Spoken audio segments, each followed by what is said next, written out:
నమస్కారం. నా పేరు Sriram Sharma. Telangana high court single judge justice Nagesh Bhimpaka ఒక ప్రాక్టీసింగ్ అడ్వకేట్ మీద 15 లక్షల రూపాయలు నష్టపరిహారం లీగల్ సర్వీసెస్ అథారిటీకి కట్టాలని ఆదేశాలు ఇచ్చారు. వివరాల్లోకి వెళ్తే అదే అడ్వకేటు అదే క్లయింట్తో గతంలో 2 కేసులు ఫైల్ చేశాడు హైకోర్టులో. 3వ కేసు మళ్ళీ ఫైల్ చేశాడు. డిక్లరేషన్ ఇచ్చాడు.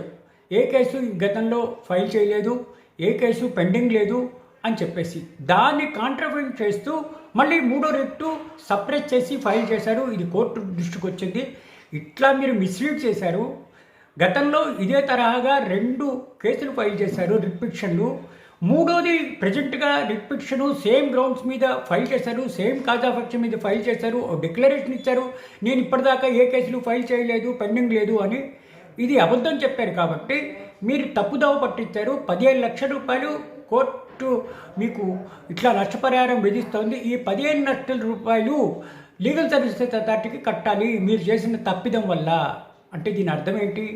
ఎవరైనా అడ్వకేటు ఇట్లా డిక్లరేషన్ ఇచ్చేటప్పుడు ఏ కేసులు లేవు, ఏ కేసులు పెండింగ్ లేవు, ఏ కేసులు ఫైల్ చేయలేదు అని మీరు డిక్లరేషన్ ఇచ్చారంటే చాలా జాగ్రత్తగా ఉండాలి.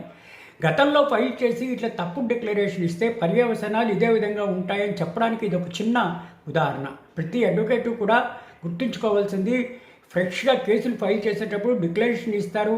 గతంలో ఇట్లాగే ఫైల్ చేసి తప్పుదోవ పట్టిస్తే పర్యవసనాలు ఇదే, నష్టపరిహారం చెల్లించవలసి వస్తుంది, మన జేబులోంచి కట్టుకోవాల్సి వస్తుంది. అప్పుడప్పుడు బార్ కౌన్సిల్లో ఇట్లా ప్రొసీడింగ్స్ కూడా ఇష్యూ అయ్యే అవకాశం ఉన్నాయండి అని చెప్పడానికి ఈ హైకోర్టు ఆదేశాలే మనకు తెలుస్తుంది. కాబట్టి చాలా జాగ్రత్తగా ఉండాలి.